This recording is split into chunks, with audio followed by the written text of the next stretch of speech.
I would like to take this opportunity to introduce you to our today's guest of honor, Dr. Ganesh Natarajan.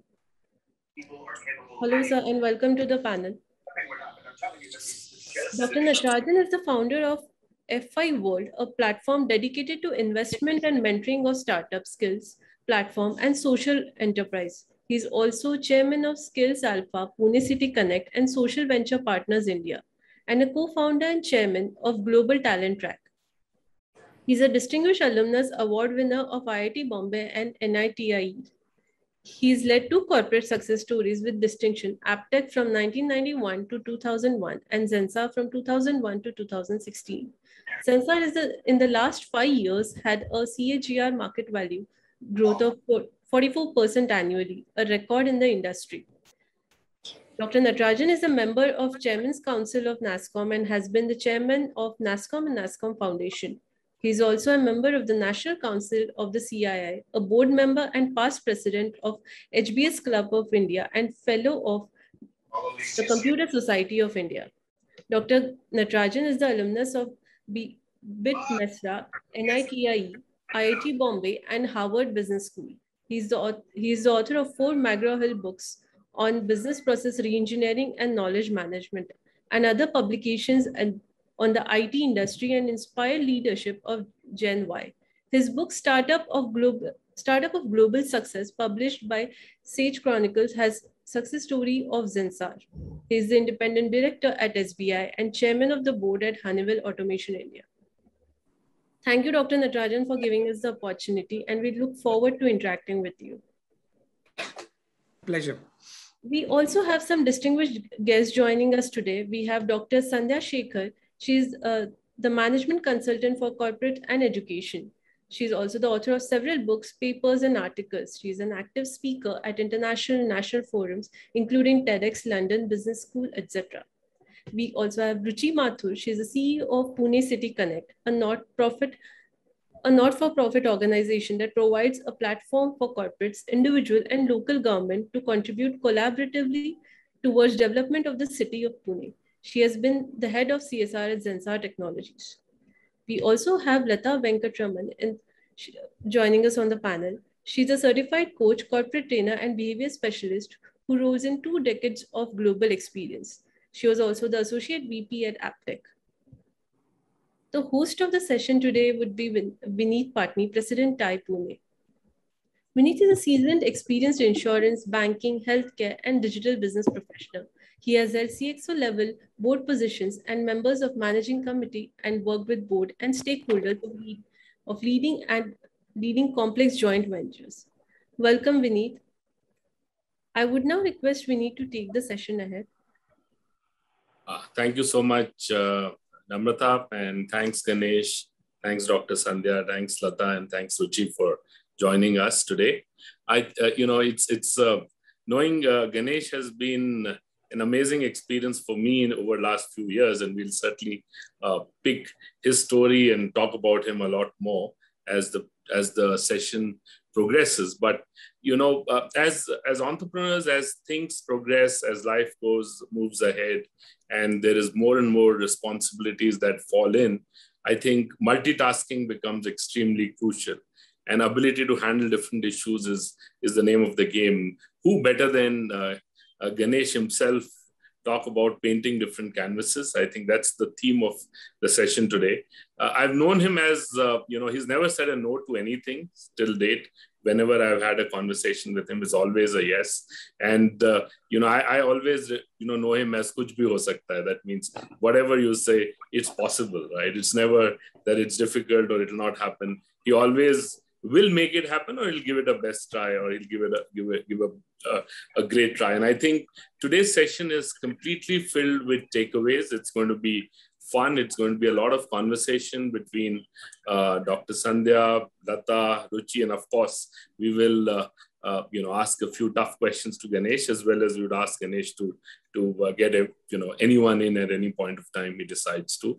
The themes that we will cover today is, of course, Ganesh's himself, his own story and the learnings from that, building large corporates, largely talking about Zensar and AppTech, but we'll also pick up on 5F and the other organizations he's associated with at the moment, championing social entrepreneurship. Of course, his contributions in NASSCOM, CI, TIE, but more importantly, what can we do in terms of contributing there, as well as how can startups benefit from any of these associations. Of course, his passion for writing. He's written 11 books and numerous articles. So we will pick up where does he find time and what is he writing now. Of course, India Rising to China Challenge is a small part of the discussion, but I think the key part towards the end would be, what is his advice to entrepreneurs? What is he doing at the moment, and what's keeping him active? So I think that's the today's agenda, theme, and the areas of discussion. So thanks, Ganesh, again, and I think I'll quickly jump to the first question straight away. I think there's a lot of noise across the industry, and you are in the board of State Bank of India. You were in the board of Fino Payments Bank. You, of course, all the companies you are associated with, or you've been in the board, or you've worked with, are all listed entities, and we are all seeing what happened to Paytm or what's happening to Paytm. So I think it'll be good to just start off saying what are your views on the Paytm IPO. Where do you see the startup IPOs here on, and any thoughts on the fintech space? I know it's putting you into uncomfortable zone to start with, but who better than throwing this question to you? No, thanks, Vineet. And first of all, thank you very much for being here. I think TIE Pune has been doing some phenomenal stories, including, I think, my friend Vasudevan, who's, I think, on this call, and Anand Deshpande, who, of course, is, I would say, one of the extraordinary entrepreneurs of the city of Pune. So thank you for having me here. To answer your question, I think it's always overhyped. In this country, sadly, we love to see people fail almost more than we love to see them succeed. So there's this kind of vicarious pleasure in saying something didn't go well. And if you really look at Paytm, for instance, okay, I mean, you could argue that Paytm was a little overpriced, but don't forget that when you have a series of investors coming in at higher and higher and higher valuation, at some stage, the exit that investor gets is through the IPO, or if some other investor comes in and buys them. So from that point of view, there is obviously a motive to price a transaction or price a listing as high as possible. I mean, there is common wisdom which says that price it 10% lower than it can be priced, because then you leave money on the table for investors to really lap it up later on. So today, for instance, if you look at the analytics company that listed today, I mean, that went up 85% on listing. Companies like Zomato, who have been doing very well, that went up very much. Paytm, I think, was also an issue of people didn't have, and of course, I think Vijay Shekhar Sharma in all his interviews said that himself, that people don't really understand the model. So if you evaluate a company like Paytm purely from the lens of payments, I mean, there's just too many payments happening, and today with UPI, I mean, the whole payment ecosystem is being democratized by the government. So there's probably not too much money that can be made purely on payments by private players. But if you hear the stories of what Vijay Shekhar Sharma, the founder of Paytm, and the CFO has been saying, I mean, they're now partnering. I was talking to an insurance company this afternoon. They're building a big partnership with Paytm. So whether it's in insurance, whether it is other aspects of capital in the country, I think they'll get there. It's unfortunate that not only have they collapsed over maybe 3-4 sessions, but it'll come back.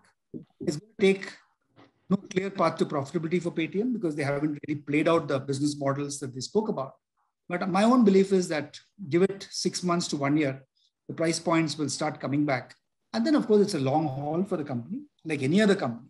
Somebody was saying that, look, I mean, were they the payments leader like Infosys? Companies like Tata's and Infosys and many of us, I mean, I ran Zensar for 15 years. It takes time to get the model to work, to get the customers to understand it. But I'm very sure. And to answer your question on the general startup ecosystem, I think it's a very exciting place. I know there are many entrepreneurs on this group, including the TIE Nurture folks, who have really taken off and done extremely well. And it goes back to the basic thing. If you have a good idea, if you have a point of view which you can differentiate from competition, you have a customer base which will accept and give you a chance, and you have a good team and good supporters, you will always succeed. So irrespective of whether you're in services, products, or for that matter, in this hot new area of be SaaS, the business to business. I think all that is opportunity. So I would not get disheartened by 3 days of a bad stock market. It will come back. Okay. No, perfect. So I think a great, I think people will forget sooner or later, things will progress. But I think very important point is keeping an eye on business model, price, but more importantly, I think being positive is extremely important. And I think some fantastic, views from you. So that's nice. The second is, you always talk about, and we'll get into a little bit of your personal space before we get into themes. And you are, almost anytime, anywhere, whenever someone reaches out, you're there, right? And when I was talking to Meher Aga, he says the only thing she mentioned was, where does he find all the time? Where does Ganesh find all the time? In fact, whenever I have interacted with you, you're landing at 11:30 or 12. You're up at 2:30 a.m.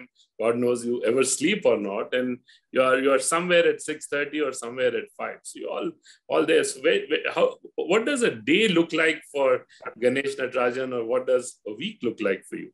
I think how do you plan? You are extremely disciplined, so it gets extremely complex to see how do you plan your day or a week. I think most entrepreneurs or most people in the group struggle to do that. So I think it will be a great learning on how do you manage everything that you do.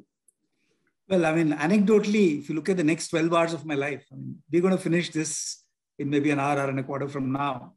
And then two of us have to rush off to the birthday party of a very close friend. And I mean, she would kill me if I didn't show up. So probably they'll go on till midnight. And guess what? 6 a.m. in the morning, I'm playing golf with Vineet Patni. So I guess the next 6 hours is not going to give me too much sleep. But I don't think it's a question of, I mean, I know Anu and Meher, of course, are very, very close friends of mine ever since I moved to Pune in 2001. And they genuinely believe that I don't sleep at all, which is not true. But I think what's important is, and that's something I've really learned. I'm also a great follower nowadays of the Vedanta and the spiritualism idea. And we all know that at the end of the day, our life is Maya. It's a mirage. Okay, so if you take yourself too seriously, you don't give time for anything. And many of my friends on this chat will remember that I keep saying that, look, at some point of time, you have to stop struggling for legitimacy. I mean, in my case, I gave myself 40 years to be legitimate, to be a successful CEO, etc. But after that, you have to live a life of legacy. Back in whatever opportunity, whether it's mentoring, finance, funding, consulting, but really giving back to the people who you could inspire.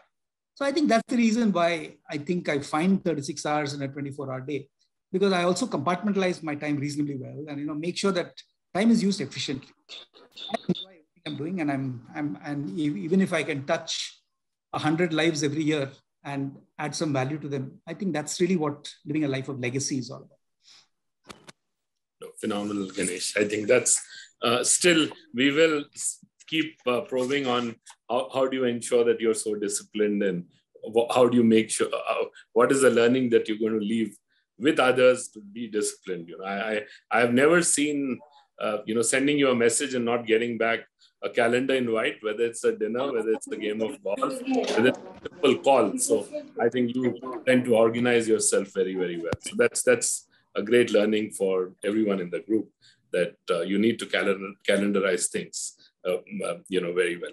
But let's move to the first theme, and we will touch back on your early childhood and early years. But before we get, maybe you want to tell us a little bit. I always keep hearing that you started off from Bihar, and of course about your parents, but you want to give a little bit feel about, or any takeaways that you continue to follow, or some learnings from your earlier years, or any story that you want to talk us through. Yeah, and I'm glad you asked that question, because I personally feel that the best value of people who are listening to this chat will be if you can take away from something from this. My life is as ordinary or as extraordinary a life as any other CEO in this country. So I won't, sing my own virtues, but I think it's important to what I learned myself from the way I live life. And I think the way many people can live life very happily is the kind of moral of the story, if you will, that I want from this next 1 hour. But to answer the question, I grew up in a very small village. I keep saying it was the poorest village in the poorest state in the poorest country, which is a little village called Tatisilwai, 10 kilometers from the city of Ranchi, in what was then Bihar and now is Jharkhand. And till 20 years back when I used to say Ranchi, people didn't know where it was. But now thanks to Mahendra Singh Dhoni and Ishan Kishan, people know that there is a pretty interesting town called Ranchi. But I was there because my father, who moved from the south to set up a company called Waxpol Industries. So he moved to a place where obviously government gave a lot of benefits, which is his little village where he set up the factory. And to my mind, as we grew up, because my friends, we were living in the village, my school was only English medium school in another village 5 kilometers away called Namakum. And very little to really excel in education, to be very honest. And my best friend was a little village boy called Fantush. And recently I went back and met Fantush. I mean, he's like any other Indian. I mean, he's probably making about 7,000 rupees a month, believe it or not, still supporting a family of 3 people, very little ambitions. And I did a TED talk about 10 years back where they asked me for a title. And I said, I'm going to call it Fantush and the Beanstalk. Now, why did I call it Fantush and the Beanstalk? Because I'm saying, to me, Fantush represents the reality of Bharat. I mean, many of us who have never seen villages except probably in some Karan Johar movie really don't understand the realities in which people live. And when I say Fantush and the Beanstalk, my beanstalk was education. My father was very clear that he would educate me and my sister extremely well. But after the age of 21, we were on our own. And he would not fund us. He said, look, you go out and make your own life. And that's how the whole thing started. And thanks to a not so good school, I mean, my engineering was very close to a place called Birla Institute of Technology in Ranchi. And BID Mesra Ranchi is now pretty well known, of course. But in those days, it was the 70s and not exactly a great place to be in. But from there, managed to get into NITI, which is an outstanding industrial engineering school. And then went on. And my life has been a parallel of, I mean, asymptotic tracks of working, enjoying, and study. That's why I did my PhD from IIT Bombay when I was transitioning from being CEO of Aptech to CEO of Zensar, and did my management in Harvard Business School after 5 years as CEO of Zensar. So I think it's all been a process of saying that, look, let's extract the most out of life. So no anecdote particularly, except that I still remember I was all of 33 years old and deputy general manager in NIIT in Delhi, which is, and when I was running the consulting business. When I remember I got a call in my home in South Delhi from a headhunter. And he said, look, this company, which is your competitor, Aptech, used to be called Computer Education by Apple Industries, wasn't Aptech, is looking for a CEO and would you be interested? And I had absolutely no self-image of myself as a CEO. And the previous day I had a fight with my boss. So I remember telling him that, look, I mean, I don't think I can do it, but I'll give you the phone number of my boss because I was very hopeful that he would take him away so that I could have a better time. And it was good fun. And then I just kind of casually met the founder, Mr. Atul Nishar, and got interested. And I think it's just a matter of, and that's one learning I want many of you to take, always be open to opportunity. Because sometimes in this craze for extreme focus, you know, we say that this is all we'll do and we get dogmatic about it. But I think by just exploring opportunity, I moved from my initial career in manufacturing to consulting, to corporate training, to education, to software exports, and now into investing and consulting on digital technologies and social. So it's been maybe multiple lives, what you call multiple canvases, but I've thoroughly enjoyed each one of them. Fantastic.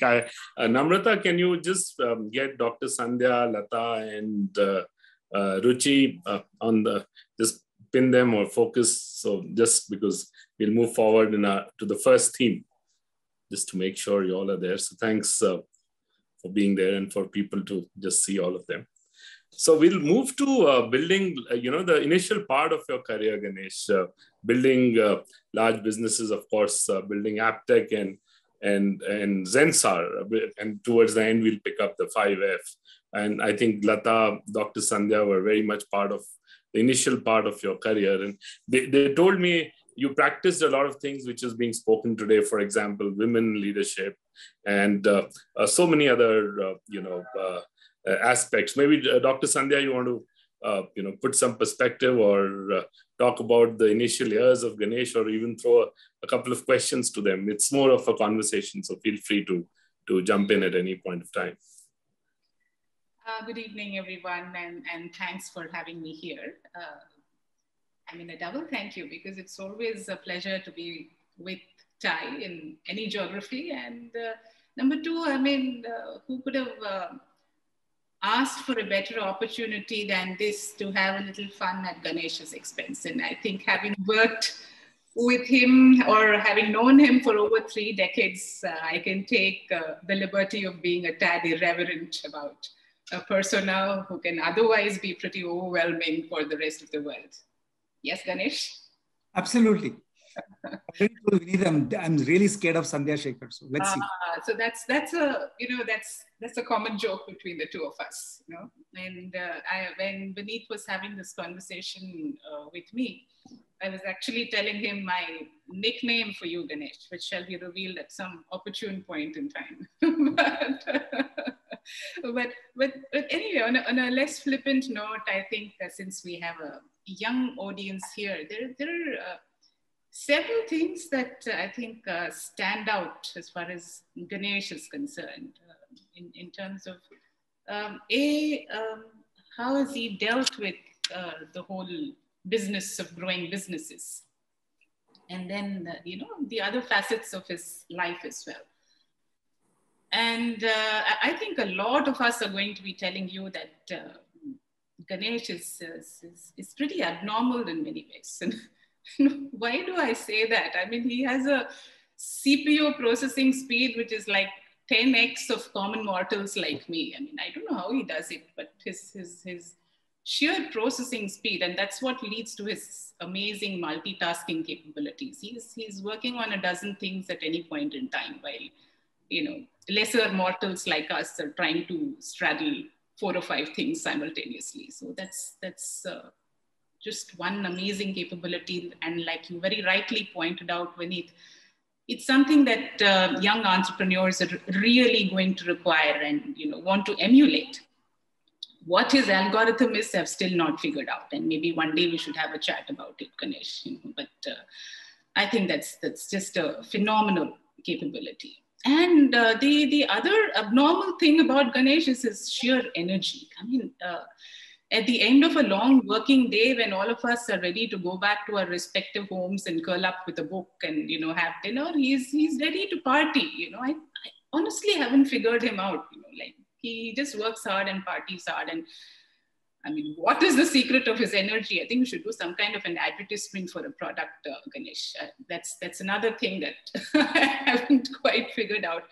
But yet another thing that I think young entrepreneurs would really want to look at. I think it's more a question of how do you focus your energy correctly instead of frittering it away on the C category items. And I think we had a common boss when we were in NIIT who used to talk to us about distinguishing the elephants from the ants. And I think perhaps there is some learning over there in terms of, while we all talk about it as students of management, we don't seem to really walk the talk when it comes to our personal and professional lives. So maybe the answer lies there. But I think of all of this, I'm sure a lot of the others will talk about similar things, but the one thing which I would really like to talk about is his amazing storytelling capability. I think if there is one secret to Ganesh's success, it's the fact that he's an amazing storyteller. And I think over the period of this conversation, I'm probably going to tell you how that storytelling skill has stood him in good stead in a number of his facets of his life. But as far as business is concerned, since we're talking about AppTech and also his role in NIIT, I think people like me are testimony to the fact that storytelling by Ganesh has opened up so many doors for not only him, but for many others as well. It's a different issue that colleagues like me have found themselves between a rock and a hard place because of his propensity to spin stories. And so convincingly that people just can't stop talking about it. And I think Ganesh has spoken about it in one of his books as to how almost every discussion between the two of us used to turn into an argument because he used to spin amazing stories to his clients in Bombay and then unleash them to me. One aspect of it was that it worked very well for me because You know, as somebody who was heading the development group in the southern region, I mean, we always used to bill more than what our region brought in by way of business, because Ganesh used to happily outsource all of that to us. But the flip side of it was, you know, I had to kind of go back and tell the clients where the fiction ends and where the facts start. So, but I think somewhere there's a very, very important lesson for entrepreneurs, because I think the ability to tell a good story is important. It's important whether you're making a pitch to an investor or to a client, or just to be able to hold people's attention when you speak. And that's so very important. I think it opens up enormous opportunities if you're leading businesses. And I think I'll just pause there. We'll probably talk about it later, because I personally see it as a facet of Ganesh, which is probably not being spoken about at all, his storytelling skills.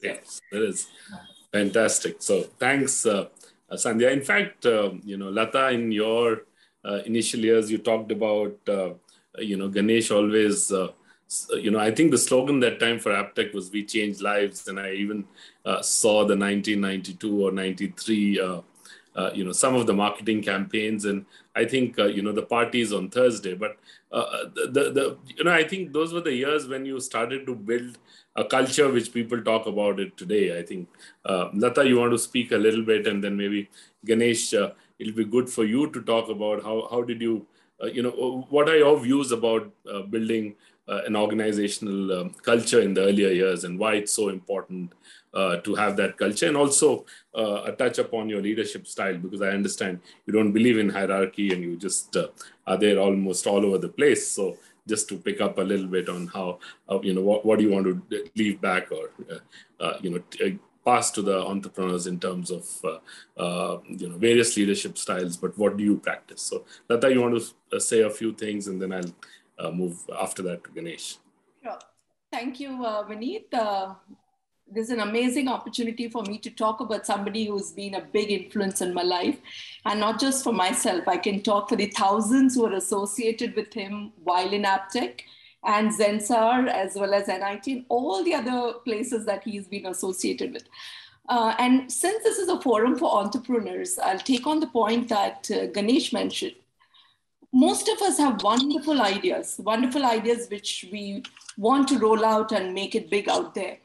But the fundamental thing to make an idea work is not just in our own minds, but in carrying people along with us to make that idea a reality which in turn will also touch the lives of people whom the business is going to get involved in. And that, from my perspective, is one of the biggest strengths Ganesh has. Apart from everything else that he has, this is like the key aspect which made every business he touched a big success. He got people involved. Every person in his team feels they're part of the journey, they're part of the dream. He's a visionary, and he involves everyone in the team to be part of the vision. And the team members just go in with the flow. They are not forced into it. We just want to be part of the vision that he chalks out. And he is a true people's person. He's so open and transparent. And that's one takeaway I want everybody here who's trying to take a page out of his story, is connect with people, can be natural, be yourself. When your team is with you, it's very easy to roll the ideas and make the dreams a reality. And the courage of conviction he has in an idea, he is able to translate it to us. And also one of the biggest advantage of working with Ganesh is he brings the best out of each individual. We all have our fears, our apprehensions in certain phases of our career. But when you work with somebody like him, he just draws out the best, and he gives us the conviction. It's okay, go ahead, make a mistake. From that mistake will come a learning, and from that learning will come out a better idea, a better product, a better service. So that conviction of go ahead and do what you want, I'm here with you. Of course, that doesn't mean that we don't get to hear the last of it. Like Sandhya always says, there are a lot of times that we're we are stuck between the rock and the valley. But end of the day, it's really inspiring to be part of a visionary like this. And at this point, I also want to add one thing. I mean, today there's so much of shusha happening about gender equality, diversity. I mean, here is this person way back in the 90s itself, never made us feel that, hey, we are women and we are working in a man's world. In fact, today when I hear about, people talking of, oh, you need to have women per representation in the board, I'm like, really? I never ever experienced anything like this, because he never made us feel that there is something like it's a gender disparity. I mean, you're just there. You're there as a performer. You're there as part of an organization. There's a role you have to play, and that's it. And I mean, I can go on and on and on about Ganesh, but there's just one more thing I would like to say. He made work fun. So, well, we all had our KRAs, our KPIs, we were very clear what we needed to do. Our roles are well defined and we need to do it. No excuses, no escaping that. But at the same time, coming to work was a fun thing. It was an adventure. And at that early stages of our career, we all were balancing home, children, and work. But we never ever felt that as a burden, because he just ensured that the journey was so smooth and so good, and a very satisfactory journey. And today, most of us in our earlier organizations, we look at Ganesh as a treasure in our life for what he made us. He truly touched lives. He changed lives. And it's not just for his immediate team members, for every stakeholder in the organization, business partners, his peers, his subordinates, everybody. I mean, it was just, the impact he's had was just phenomenal. Thanks, Lata. So, Ganesh, now you need to talk a little bit about building the culture, your leadership style. Of course, we have touched, and we'll, of course, discuss a little bit more before we move to the next theme. Okay, but let me, just before people in this forum start thinking I'm some Sri Ganesh Natarajan or something like that. That is never my intention. Yeah. I think I've been, with the true middle class background, as scared as anybody else of new challenges. And I'll give you 2 or 3 examples of how we built both Aptech and Zensar and then move on. I remember when this headhunter talked to me about this whole Aptech story. I mean, when you're 33 years old, you say, oh my God, they want me to be CEO. And I took it up. And what I did not ask anybody in that time was that, look, how's this company doing? I'm talking about 1991. So NIIT, the market leader, was about 50 crores in computer training. And Aptech I knew was much smaller, but I didn't know how much smaller. When I joined, I discovered that Aptech was just doing 4 crores of revenue, which was bad enough. It was doing 10 crores of losses. Now, this is unbelievable. It needs caliber to make 10 crores of loss on 4 crores of revenue. But we were doing that. Purely because, we were just trying to probably copy the market leader, not doing well. And then I kind of got down to the core, and it's anecdotal again. Sandhya will kill me for one more story. But I remember my first week in Aptech, and I was sitting in the boardroom with a very senior management team, all of whom probably their age was in the early 50s, and I was 33. And then somebody said, Ganesh, don't go out of the room for the next half an hour. I said, why? He said, no, our franchisee from Eastern India is sitting in the reception and we don't want him to see you. And then I said, what's going on here? He said, no, you see, we have to be careful how we manage these guys, otherwise they can be very militant. And it took me back to my NIIT days also, where in the early stages, NIIT was these 10 cities, we will set up our own training centers, and the other chota cities will franchise. I told my team that, look, we have now 3 plus 4, 7 own centers, 3 in Mumbai and 1 each in Chennai, Bangalore, Hyderabad, and Baroda. And I said, let's franchise them out also. We should not be seen as the big brother running our own centers and everything else. So when I left Aptech, we still had only those 6 training centers that we ran, and we had 1,450 franchise centers. So it became a franchise zone. And the first thing I did, I remember in 2 weeks, I said, let's ban the word franchisee. The franchisee is a pejorative term. It's like you are the franchisor and somebody is a franchisee. We said we're all business partners. I will call myself a business partner. You'll call yourself a business partner. It changed the paradigm. Okay, and it taught me, and I think Lata mentioned it when she talked about business partners.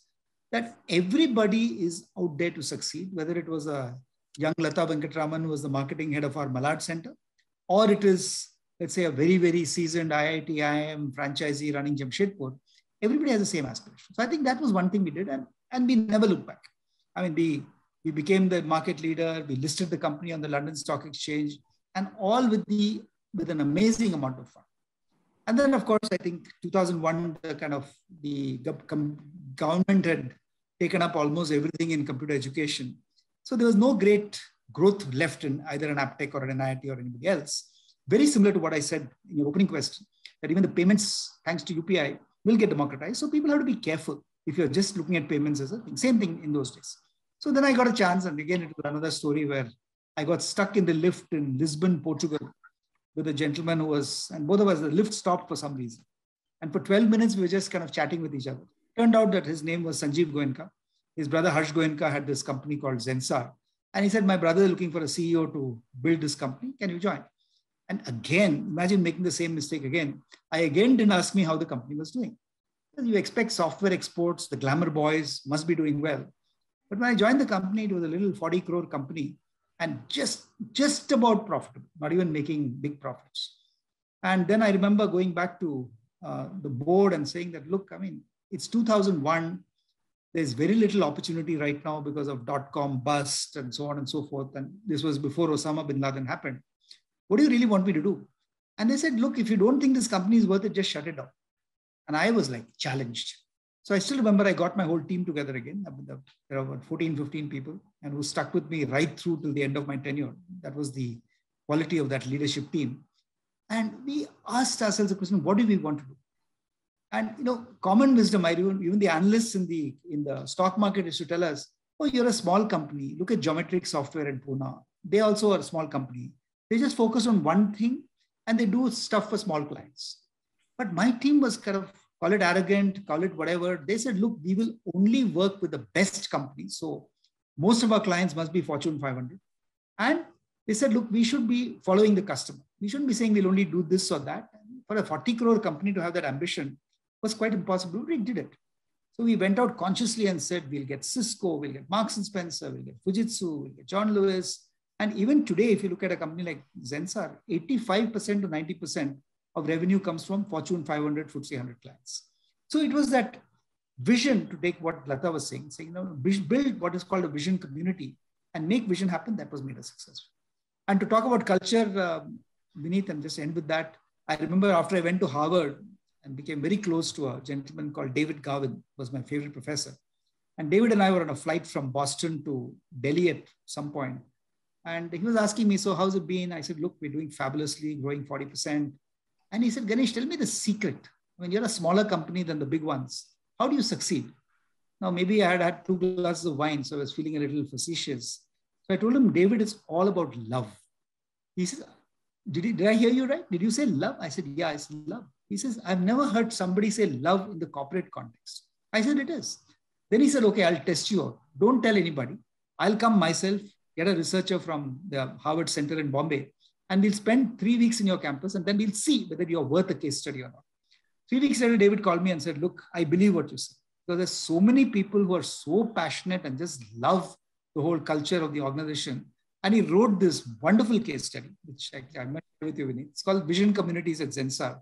And how people across hierarchies, across gender, across demographic barriers can work together to build a great organization. And to my mind, that was the real success of building a culture where nobody was scared of anybody else. I mean, everybody was challenging everybody else. At the same time, we could really pull our ranks together and make it successful. So I think, in a sense, if you look at the story of Aptech and Zensar, I would enshrine it in 5 Fs. We were fast, we were focused, we were flexible, we were friendly, and above all, we were fun. And when I left Zensar in 2016, I got some 40 mails from various people saying, Ganesh, now that you're finally becoming an entrepreneur without a board and everything else, just call your new company 5F word. Fast, focused, flexible, friendly, fun. And we've never looked back. So I think that's the thing. I mean, and I don't want to repeat it, but I'm saying you have to work very hard. Competition is not going to wait for you.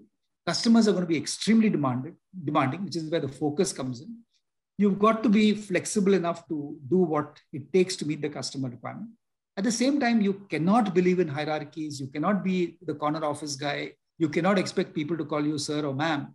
And it has to be fun all the time. So whether it's what Sandhya said about partying or not, I mean, it's just, you like people, you love them, you're working with them. I mean, there's no such concept as a work-life balance. I mean, be just there for a mission. So I think that's really my philosophy of life in the corporate sector. Great, Ganesh. I think you've touched upon culture and you beautifully explained about your leadership style too. So I think, and you want to add any sort of takeaways for young entrepreneurs who are building their company in terms of, as they start to scale up, I think one challenge that they face is how do they lead the team, or what kind of structure they create, or how do they, keep the larger set of people attached. I think love is very important, or people looking forward to come to work, as Lata mentioned, right? Every morning it should be that people want to come to work rather than, being a kickstart where you need to push people to come to work. Anything on the leadership, I think, would be great. And then we'll switch to another. I think it really boils down to that. I mean, today when I look at people, we were discussing in the Thai group, if you remember, that offer to joining attrition, which means from the time you make an offer to a young person, sometimes less than 18% of the people who confirm that they will join actually join. I mean, this is abysmal, in my opinion. But one of the multinationals I was talking to saying that, look, we're really worried about India because thanks to COVID, work from home, people are working from all over the country, teams don't get together, young people are joining by the hundreds and thousands, and they have no experience of corporate culture, and they're working from home. So what will happen? So I think this is something that we're finding today. But my belief is, and what Lata also said, that people have to have a passion for the quality of work they do. Salary, to my mind, was always secondary. But today it's all about, okay, how much money can I make? How quickly can I get promoted, etc. And I don't blame the individual, because that is the nature of the beast. But I blame leaders. Because if you as an entrepreneur cannot motivate people to work with passion, they'll always worry about, is somebody else going to give me 10% salary hike? And maybe I'm an anachronism, maybe I built companies at a different time. But I still believe, in fact, we should talk about what Ruchi is doing in terms of Lighthouse Communities, which used to be Pune City Connect. Same thing. I mean, we have a leadership team which is better than the best I've worked with. I mean, it's in the social sector. But I mean, each one of them, no worry about how hard they're working. But it's just when teams come together, the magic really begins. And I think that's what leadership is all about. I mean, don't be the big boss. I mean, nobody has a right to be the CEO. I mean, you can be the CEO only if people make you the CEO, not if some board appoints you or some venture capital company appoints you. And especially when you're building your own organization, you may be a first-time leader yourself, but just have the humility to say that, look, there'll always be somebody better than me who should be part of my team. And I should treat that person with the kind of respect he or she deserves. I mean, I make no bones in saying that Sandhya is far more competent and articulate and literary than me. I mean, the book we wrote together was a revelation to me. And then she went on to do her PhD in IIT Madras, became the first CEO of the research park in IIT Madras. And I mean, today is doing some amazing work. So amazingly bright people. Ruchi herself is IIM Ahmedabad 1995. I mean, she could do anything she wants, but she chooses to run Pune City Connect. So people like that together and making them part of a team culture, I think that's what leadership is. Fantastic. I think, the biggest takeaway is when teams come together, magic really happens. And that's what, most entrepreneurs need to start, practicing. You have to keep doing it time, in and out, and things start to really work out or start to take shape. So I think that's a great takeaway, Ganesh. Anything on your values, personal values, ethics, or the corporate ethics you want to leave back before we move to the social entrepreneurship? Just the last part. I think it's important it's a cliche to say walk the talk. No, but you can't be saying one thing and not have the integrity to practice. And we have done that in many instances, and I don't want to quote it because a lot of people know those incidents. But I mean, like, for instance, we had to let a very, very senior person go because he was somewhat dismissive of a woman colleague. Okay. And in a lesser organization, people would say, how does it matter? Yeah? People keep saying this. We don't condone. For us, the ethic, making sure that everybody feels safe, comfortable, happy in the organization is extremely important. And it doesn't matter whether the person is senior, junior, male, female, it doesn't really matter. But I'm saying that's a culture that people always value. And they know, I mean, they know that, look, if they have a problem, they'll be very humane. At the same time, they know, look, if I make a mistake and repeat the mistake, I'm not going to be spared. So we are a very tough culture. You know, the work hard, play hard is very important. And I think in all places, I mean, even today in our social activities or in the 5 companies where we are majority investors from 5F World, that's the culture. I mean, the CEO knows where we come from, and the CEO then practices that culture. And if we see any value violation anywhere, it's not something that we'll condone. So I think that's really how I've built my life, and I think very happy with that. Fantastic. So, I think Ruchi is also there now. Thanks, Ruchi, for coming in. And I know you are slightly pressed on time, so we'll get you in. You want to touch upon a little what you do in Lighthouse Communities, social entrepreneurship. Ganesh has been part of it for, I think he founded it and the name has now changed, but you do a lot of work. So you want to pick up a little bit on that, and maybe Ganesh, you want to pitch in. So Ruchi, you'll have to unmute yourself. Okay, but I also want to have some fun and talk about the anecdotes and all of that. So please go ahead. Bring me in again for that. I can talk about Lighthouse Communities as well. But I do want to, say that this whole 5F culture that Ganesh has spoken about, he really, really practices it. And I think that's also come out in the way that what Lata said, what Dr. Sandhya spoke about. So fast is that whole, the data by the speed part, which Dr. Sandhya spoke about, and literally like something which will take me, a few hours to draft. He says, just send it to me. I'll finish this in 5 minutes and, send it back. And normally, sometimes the boss says this and actually they can't really do it, but they just mean to say that you better hurry up. But sometimes I really send it and okay, you do it. And literally in 5 minutes, he's finished the draft and he's sent it back. So I don't know how exactly he does it, but he's got amazing acumen in that sense. And focus is about the discipline. I think that's something that that's already been spoken of. Flexible, it's in so number one, he just doesn't put people in boxes.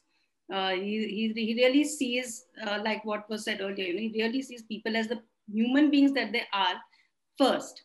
And the professionals that they are is like one part of that. So just like, for example, when I joined Zensa, then I wanted to do corporate social responsibility, and at that time it was with another function, the marketing function. So he said, okay, then you join in marketing and you can also do CSR. And I said, no, I felt it was not meaningful enough. So I said, if at all I do some corporate function, it is in HR. So he said, okay, fine, we'll move CSR to HR. And it was as simple as that. Like he just doesn't stand with, too much rigidity on form. And he doesn't spend time figuring out about the past and analyzing and all of that. If he's presented with a situation, something has not happened, he just straight away goes on to, okay, therefore, what do we do? Now, like he says, I'm Ganesh, I'm the problem solver, so I'm not going to make you feel bad about what you goofed up on. So I think that's like really awesome. And the fast, focused, flexible, friendly is about the love culture. He knows everybody personally, their families personally. Yeah, I mean, like Lata, you said, you spoke for thousands of people who work with him, and it's literally like that. And he's always making it a point to meet them wherever he travels. And the fun, I think, is really about this, what, he doesn't distinguish between work and play. Everything is play for him. And he's always responding on, I think, 3 levels. First level is what he's saying. It may or may not be what he actually thinks if he, pauses and ponders deeply on the situation. Second level is second layer is what he actually thinks about the situation. But strategically speaking, he felt that, it's better to respond in this way to move the agenda forward. And then the third layer is that he's just having fun. It's a game and he's just figuring out, bhi ye piece yahan gaya, bhi ye piece yahan gaya. So he's really got incredible playfulness. So I think it totally lives by this 5F culture, and it helps. You can see that how it helps to enjoy life and at the same time make things happen. And even at the Lighthouse, which is about, as you know, it's about trying to enable social economic change at scale. I think what Ganesh did, where the Lighthouse, Pune City Connect, now Lighthouse Communities Foundation, is concerned, that he really backed it. Because when it started, then it was an idea which there was no manifestation which existed that, okay, can you actually work with government, private sector, other non-profits, citizens, and really create something which is a collective action mandate.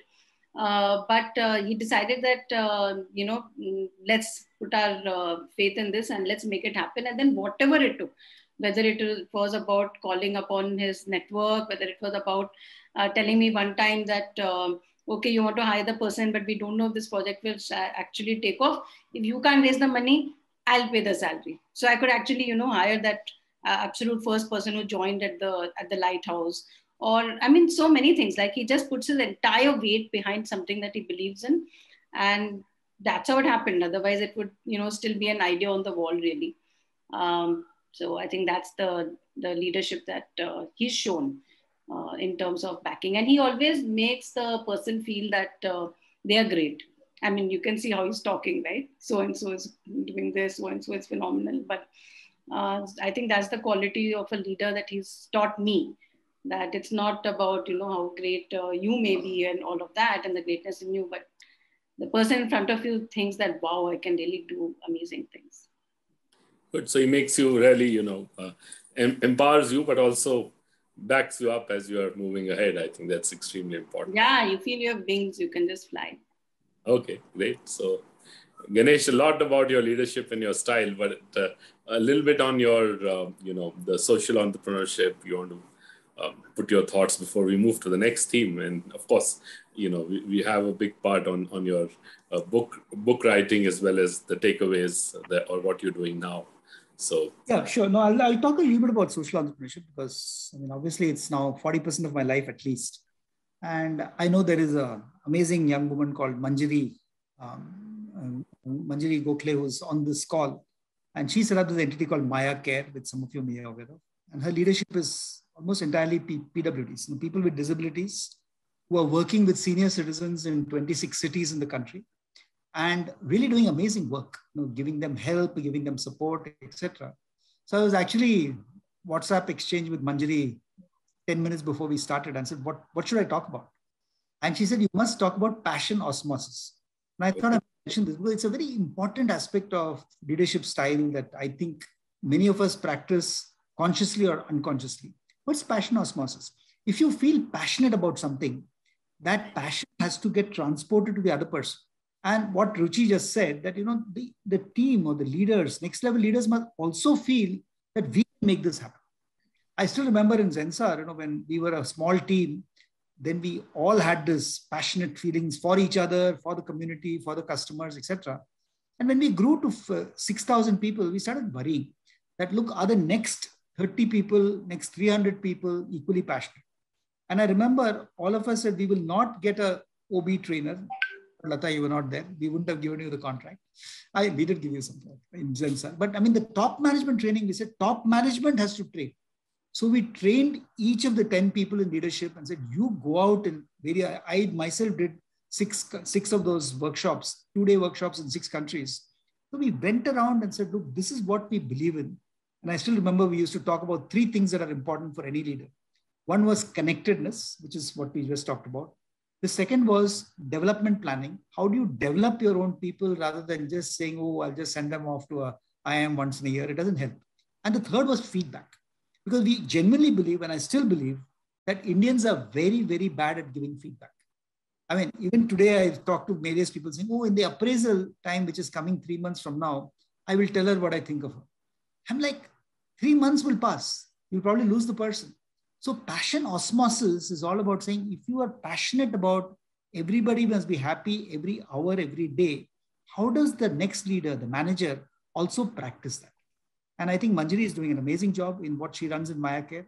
And I've seen many of the leaders we worked with, Ruchi is a classic example, really exhibiting that passion. So I'm saying the task of a leader is not to say I can do everything myself. And to answer your question, lighthouse communities, today we are impacting 82 to 85,000 lives, which to a lot of small NGOs looks like very big. They're not happy. They're saying that, look, by 2030, we should have transformed the lives of 1 million people in this country, okay, by getting them to feel the agency, feel the aspiration, getting them to acquire the skills they want to acquire, not what we want them to acquire, and becoming entrepreneurs, becoming doing a livelihood, etc., etc.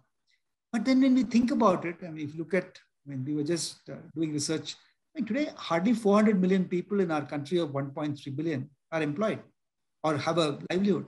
There's another 300 to 400 million people who have to now go beyond that poverty or poor level and be successful. And we're saying even if we did 1 million by 2030, we scratch the surface. So now our new mission, even in Lighthouse Communities, is not only will we directly impact 1 million ourselves, but like we did with the business partner program in AppTech, how do we find social entrepreneurs whom we will groom, and each one of them, maybe about 1,000 of them, also set up entities all over the country. So now our goal is 50 million youth in the country should join the workforce or become entrepreneurs, and it'll be enabled by Lighthouse Communities Foundation. So it's a very different model. Nobody has tried to apply this whole concept of technology and partnering and franchising, if you will, in the social sector, but we want to do that. Because ultimately, it's a different point of view. We have a team which believes it can be done, enough passion osmosis, and we make it. So I think that is our belief in social, that social is all about scope. Don't do anything superficially. But once you have the scope in place and you've demonstrated it, how do you scale the hell out of it? Because if you don't scale, you've lost an opportunity to make the impact that you could have made. So I think that's really where we come in from social. And it's true it was true for AppTech, it was true for Zensar, it's true for what we're trying to do in 5F World, and very true for what we're doing in Lighthouse Communities. So that's the whole model of change that we're looking at. Fantastic. Ganesh, so, but I'll just flip back to one point. I think it's a great takeaway for entrepreneurs. How do you network? Is there anything that you want to leave back or teach them, because you are, I think, one of the most networked persons I've known. So, anything that you want to, of course, the storytelling piece, Dr. Sandhya picked up beautifully, but, I think networking skills is phenomenal and something that they can practice or they can pick up in the early days. I think that's a good point. And I remember Manjari used to always tell me that you're such a great networker, you should do a course on how to network. And I could never figure it out because for me, it came naturally. And you may not believe me now, and most people don't believe me. I'm basically a horrible introvert. Okay, nothing better than what the word Sandhya used, curling up with a book and being by myself. But I've never had a chance to do it because of being plunged into leadership roles too early. So you're kind of forced to network.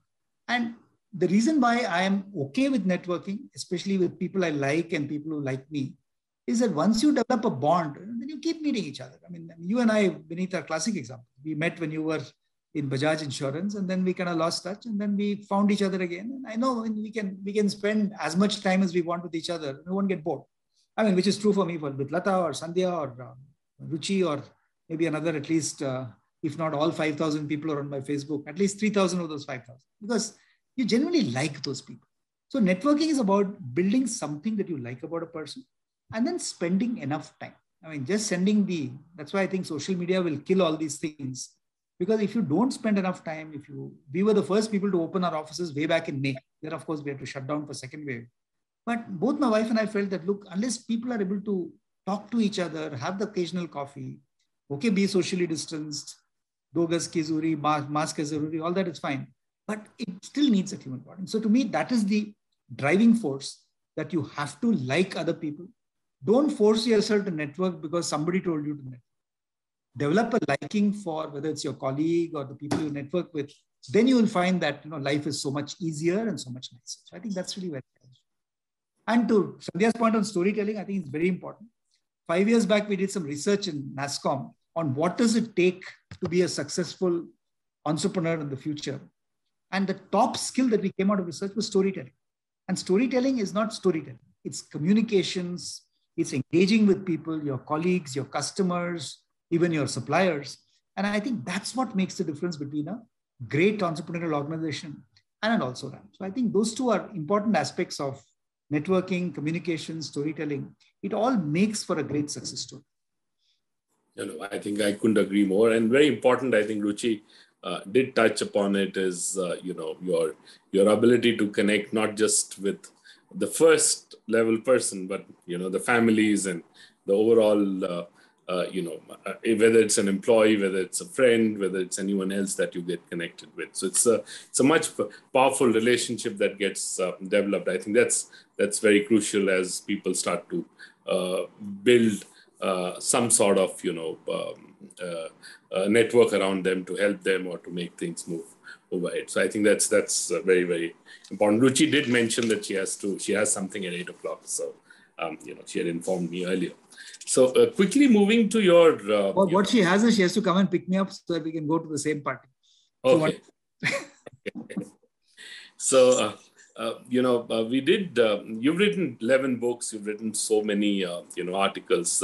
Of course, Dr. Sandhya mentioned about you being omnipresent, but I'll ask her to speak a little more about it. But, maybe it would be good to just touch upon a little bit about, your ability to write, send things on a regular basis before we move to the final part, which is, the takeaways for entrepreneurs of what should they do or what you're doing now. So it will be good, Dr. Sandhya, if you want to speak a little bit. You wrote, I think you were part of his third book, if I'm not mistaken. So, good to just have that conversation. And if I may just interrupt for a minute, I mean, if any of you have any questions, please feel free to post it on the chat so that we can take it up as we go along. Yeah, go ahead, Sandhya. Sorry. I think Ganesh's propensity to write books is unreal. I mean, he kind of churns out books like a photocopier spews out paper. I mean, again, it's mind-boggling how he does it. So I think, I have collaborated with him on one. I've had the pleasure of reading a few others, not all of them, I'm afraid. But I think, again, it really goes back to his storytelling skills, the way he'll build a story around an idea. So I remember I just got out of making a presentation based on some e-learning research, and Ganesh promptly says, you know what, we should write a book around it. And after that, I got a little wary of bouncing any idea, because immediately his response would be, we should write a book around it. So, that's the way he kind of goes about some of these things when something really catches his fancy. So when it comes to, I mean, I've often wondered how he really does it. How does he come up with so many books and at such frequency? And I realized that there are two ways of writing a book. One is the boring way, where you do a lot of grunt work, you do painstaking research, and then try and figure out if you have something incremental or new to say and to share with people. And the other way is the fun way of doing it, sharing stories that are experiential. And I think Ganesh really belongs to the latter category. But having said that, I think Ganesh also somewhere along the line realizes that, if you have to assure a book of certain amount of longevity, then it has to be complemented. The two have to really go hand in hand. And that's where I think he ends up collaborating with boring people like me who do the grunt work and, supplement all his interesting stories. So I think that's another skill of his, which I think is very, very generic. It's not just restricted to his collaboration on writing books, but I think this straddles his leadership qualities as well. I mean, the ability to spot the right people for the right task. And the fact that he has built so many successful teams, I think revolves around the fact that he's amazing at spotting talent. And not just spotting talent, to actually pushing them to go beyond what they themselves believe they are capable of delivering. And maybe this is an opportune time for me to share my nickname for you, Ganesh. And, called you the benevolent bulldozer, I like that.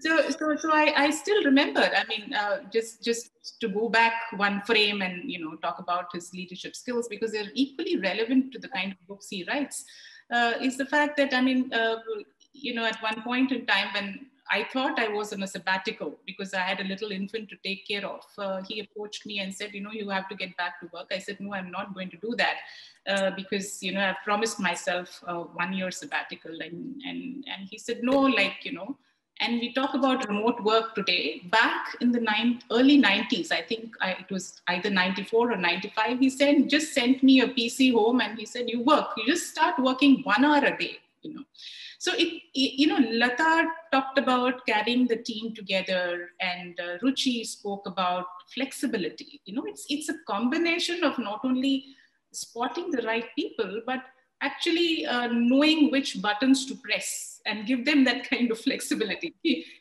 He knew what my priorities were, and he knew that, like I'd be a sucker if I, even the fact that I'm essentially a workaholic, he knew that if I had a PC at home, I'd probably do what was required of me. And therefore he gives you that flexibility to perform.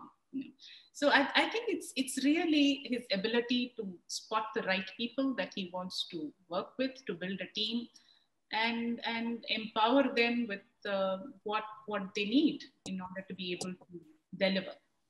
So I think, and most of his books, I think, are manifestations of his ability to locate complementarity in terms of being able to tell his stories a little better. And that's probably why he's been able to come up with so many interesting stories that have translated into various books. Fantastic. And I think that's wonderful. So Ganesh, what are you writing next? And maybe, in the same conversation, you can pick up about the India-China, the challenge which you've just published. So how can, and I think you're doing a lot of work, a lot of research on that. We've spoken a lot about it with, with Ambassador Gautam Bambale. So I think it would be good to just pick that up. Yeah, I mean, I think listening to Sandhya, I was also getting a flash of insight into myself. And even if you look at my literary journey, I mean, it started off with writing a regular column for an industry magazine called Data Quest. It was just literally a little gossipy column about what happened every month in the industry. And then it moved to, I think, writing my first book, which was with a very senior gentleman from Chennai called M.S. Jayaraman. And we were both interested in this concept of technology by itself is meaningless, which is what digital today tells us. But I mean, we talked about the whole business process re-engineering. I remember writing the first book on business process re-engineering. Then Jay and I used to go around the country teaching that topic. And then we realized that CEOs need it's almost like a cookbook, playbook recipe for BPR. So we wrote the CEO's Guide to BPR. And then, of course, Sandhya and I know each other for a long time. So we started talking about this whole new theme of knowledge management. I mean, if you go from data to information to knowledge. And I think that's really where Sandhya with her intellect really brought this in. And that, by the way, book became a textbook for IITs. So IITs used to teach knowledge management using the Natarajan Shaker book, which was amazing. And then we got on to, in fact, my wife and I both did our PhDs in knowledge management at IIT Bombay after that. Then we collaborated on writing another book, which is on a very much more technical topic. By that time, I think I was less interested in very technical things and more interested in styles, etc. So I think the next 5 books, including a lovely one I wrote with Manjari, which was called Inspired, was all about how do you inspire other people? What are those inspiring facets? Which is where passion osmosis came out, etc., etc. And then this thing happened. I mean, then of course we said, let's write one serious book. And I remember 3 of us, Lavanya, who was my colleague and chief marketing officer in Zensar, my wife Uma and I sat down to write a very serious book on digital success. But by the time we had figured that a lot of companies were not succeeding in digital, primarily because they approached this as a technology. And we said, if you take technology, process, data, analytics, and culture, and put them together, that's what makes digital success happen. So we did a huge amount of research with companies, with organizations, with other researchers. So that came out. And around that time, when Dr. Mashelkar, who many of you know in Pune, Dr. Raghunath Mashelkar, who's a Padma Bhushan and everything else, so he became a very close friend of ours. And he actually wrote the foreword for our digital book. And then he realized now that the book got published by Bloomsbury, I would have time. So then he called me one day and said, look, and this is when China had just attacked India in Ladakh, if you remember. And then he got a group of us together. And he told me that, look, I'm getting some really intelligent people together. Figure out what you can do with them. And he got Dr. Vijay Kelkar, whom, as many of you know, was the chairman of the Finance Commission, one of India's best finance secretaries ever, who now lives in Pune. Professor Ajay Shah, who's one of the best economists, CMIE, etc. Dr. Ajit Ranade, who's executive president of the Birla Group, and the gentleman who had just been ambassador to China and Pakistan, Gautam Bambale. And he got us together on one Zoom call and no agenda. So we just started talking, and many of us approached the China problem from a different point of view. And ended up, we said, look, let's write a policy paper and give it to the government, saying this is what we feel that we need in terms of strategic patience to deal with China, not being knee-jerk, which is what unfortunately we did. We did a great job on the borders. The army did a fantastic job, but then we banned the Chinese apps and did all kinds of funny stuff. So we said, let's write a book on 20 years later, if India has to be a $40 trillion economy and China will be only 53 trillion, which would restore parity, what does it take? So that's how the China book came up. And as you rightly said, we're still doing 3 sessions a week in America, in here, just talking about the India-China thing. And we're very passionate about it. Before that could even see the light of day, Dr. Kelkar had already called me and said, this gentleman who's just retired from the World Bank called Ijaz Ghani, he wants to write something so that India can benefit from his World Bank experience. So will you talk to him? So I'm a sucker, as you rightly said, Vineet, for anything. So Ijaz and I spoke, and I even met him in the US. And then we said, okay, let's write a book on how does India become that $10 trillion economy by 2030. So that's what we're writing now. So we actually got 14 people to work together, write little 2,000 word pieces. And of course, my job will be to integrate the whole thing into a book. So essentially, to cut a long story short, my writing is all about what I'm passionate about at that point of time. And right now, I'm very passionate about India. I've always been.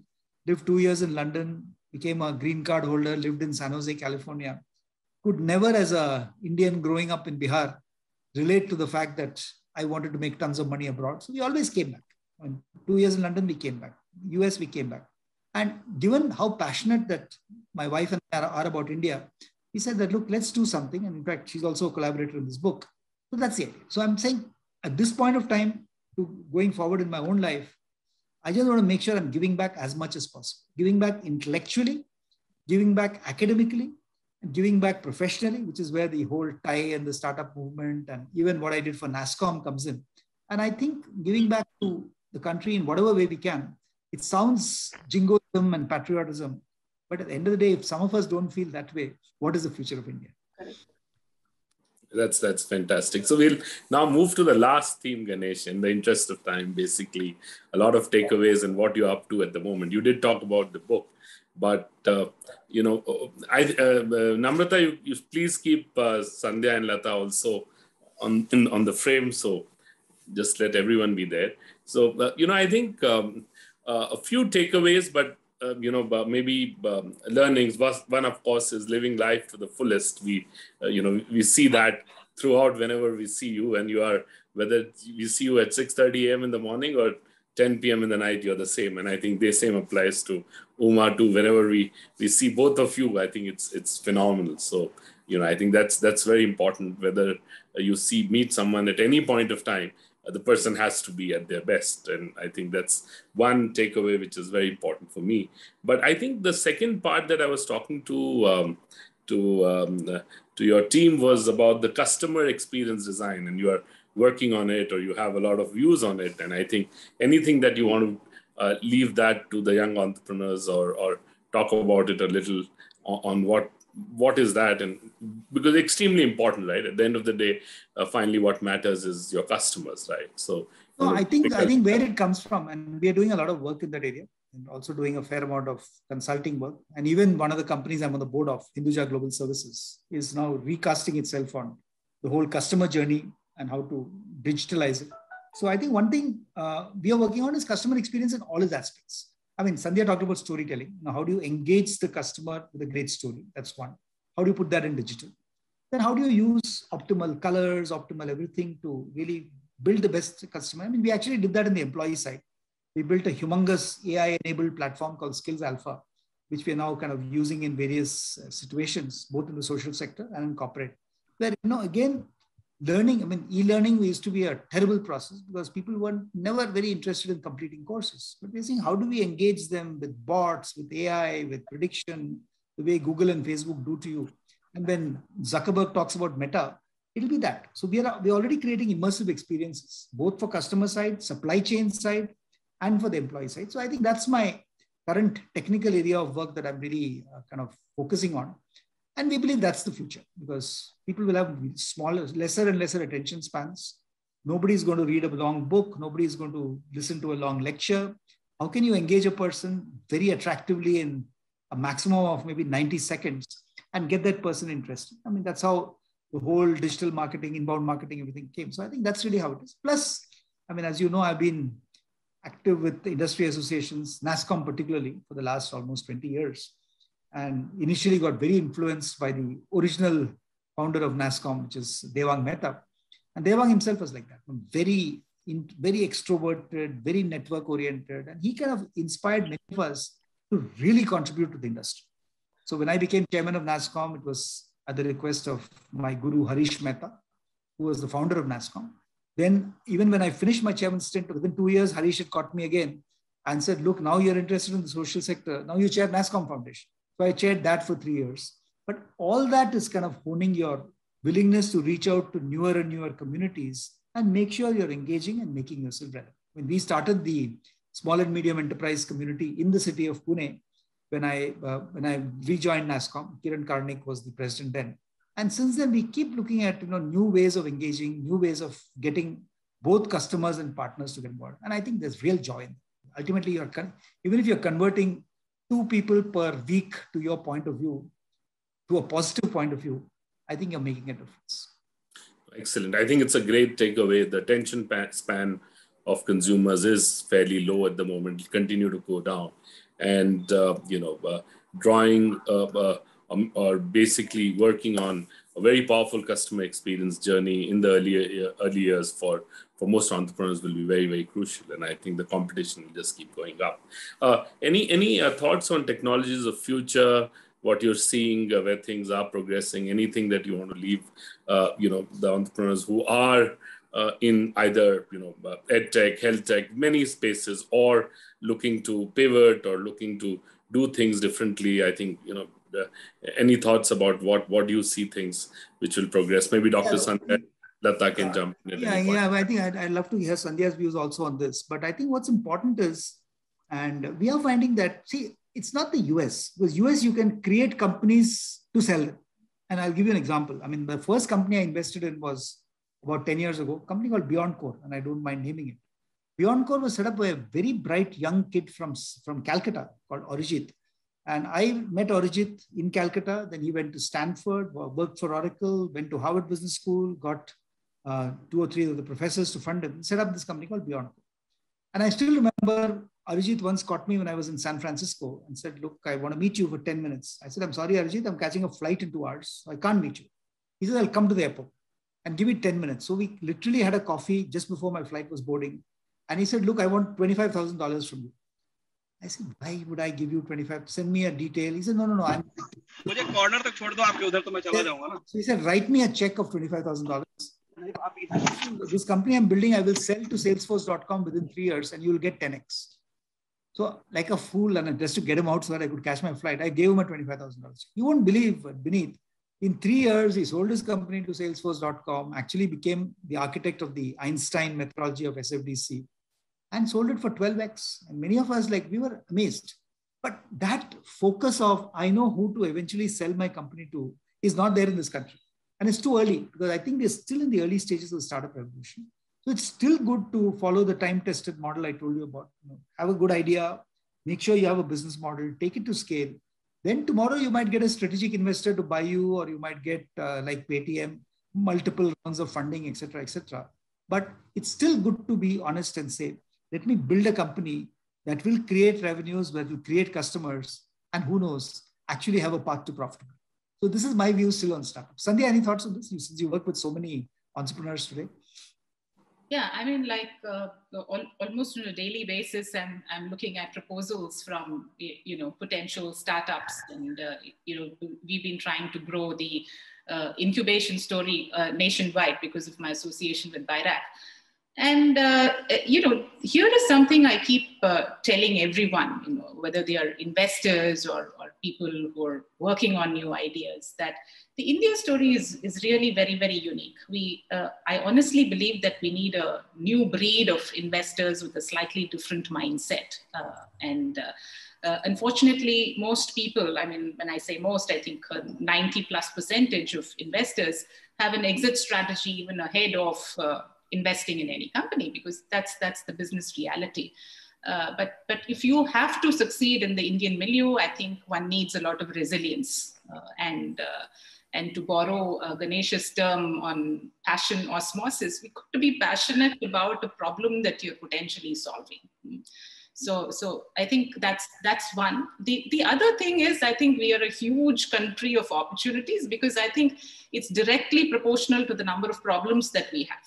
So the more the problems, and the more the probability of coming up with solutions. And I think it's only poetic justice if we give our entrepreneurs here the right of first refusal when it comes to tackling those problems, and they have a better understanding of what these problems are.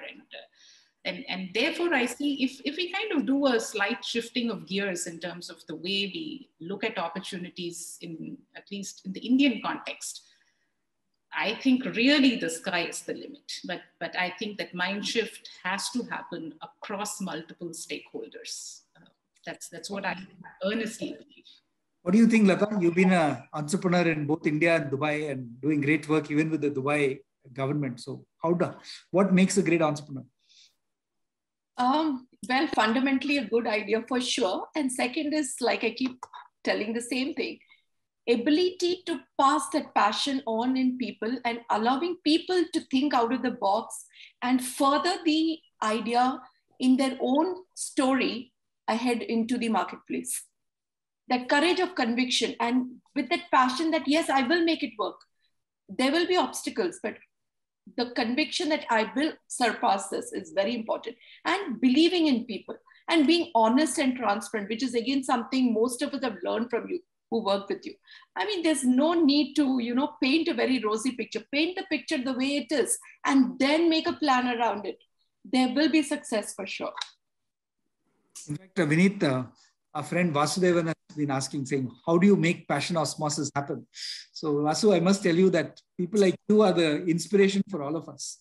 And you yourself, not only what you've done with Vascon, what you've done with the cultural milieu in this city is absolutely amazing. And now you're helping the entrepreneurial community. So I'm saying there are enough people who are, you look out for your inspirer. Yeah. And you'll always find an inspirer in your community and learn from the person. There is a value to mentoring. And I'm sure many of you, especially given the Thai ecosystem, can find the right mentors for your startup, your entrepreneurial journey, and make that happen. Yeah, Vasu, you want to unmute yourself? Yeah. Yeah. No, thank you. Ganesh has been a great inspiration for, I think, all Puneites here. He is a real ambassador in terms of, what he is able to achieve. His energy levels are amazing. I mean, you can't. One question I've always been wanting to ask him, does he believe anything what is called retirement, or, like it's typical Dhoni's answer from, Ranchi, from where he belongs, or is... Vasu, you and I know that there is no such thing. I've been having tremendous fun. I mean, I would say that I was still a very tentative person when I was 33, first job as this thing. But then, in the company of people like Lata and Sandhya and so many people, I mean, I think I started having complete fun from the age of 35. So for me, retirement started probably at the age of 35. I said I should retire at 50. Every year it gets younger, actually. Everything you do is then joy. So that's really, I think, very important way to live life. I think this attitude of we are calling that as retirement, is the one which has made you, I feel. I hope so.